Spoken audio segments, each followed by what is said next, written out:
ಇನ್ನು ಇರಾನ್ ದಾಳಿಗೆ F-15E ಯುದ್ಧ ವಿಮಾನ ಮೊನ್ನೆ ಉಡಿಸಾಗಿತ್ತು. ಕಳೆದ 3 ದಿನಗಳ ಹಿಂದೆ ನಡೆದಿದ್ದಂತಹ ಅಟ್ಯಾಕ್ ಅದು. ಅದರಲ್ಲಿದ್ದಂತಹ ಪೈಲಟ್, ಅಮೆರಿಕ ವಾಯುಪಡೆ ಪೈಲಟ್ ಕಣ್ಮರೆಯಾಗ್ಬಿಟ್ಟಿದ್ರು. ಆ ಪೈಲಟ್ನ ರೋಚಕ ಕಾರ್ಯಾಚರಣೆಯನ್ನು ಟ್ರಂಪ್ ನಿನ್ನೆ ವಿವರಿಸಿದ್ದಾರೆ. ಹೇಗಾಯಿತು, ಏನಾಯಿತು ಅಂತೆಲ್ಲ ಮಾತಾಡಿದ್ದಾರೆ.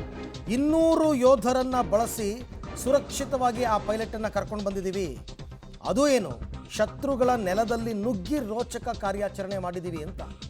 ಅದನ್ನೇನು ಹೊಗಳಕತ್ತನೇ ಇದ್ದಾರಪ್ಪ. ಮೊನ್ನೆಯಿಂದ 64 ಯುದ್ಧ ವಿಮಾನಗಳು, 48 ಇಂಧನ ಟ್ಯಾಂಕರ್ಗಳು, 13 ರಕ್ಷಣಾ ವಿಮಾನಗಳು, 115 ವಿಮಾನಗಳನ್ನು ನಿಯೋಜನೆ ಮಾಡಿದ್ವಿ ಅಂತೆಲ್ಲ ಒಂದಷ್ಟು ಅಂಕಿಅಂಶ ಕೊಟ್ಟಿದ್ದಾರೆ.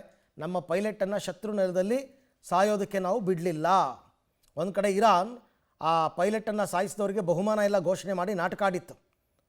ಆಪರೇಷನ್ ಓಕೆ, ಈಗ SEAL 6 ಟೀಮ್ ಅಂತ ಹೇಳ್ತಾರೆ, ಅವರು ಈ ಕೆಲಸವನ್ನು ಮಾಡಿದ್ದಾರೆ.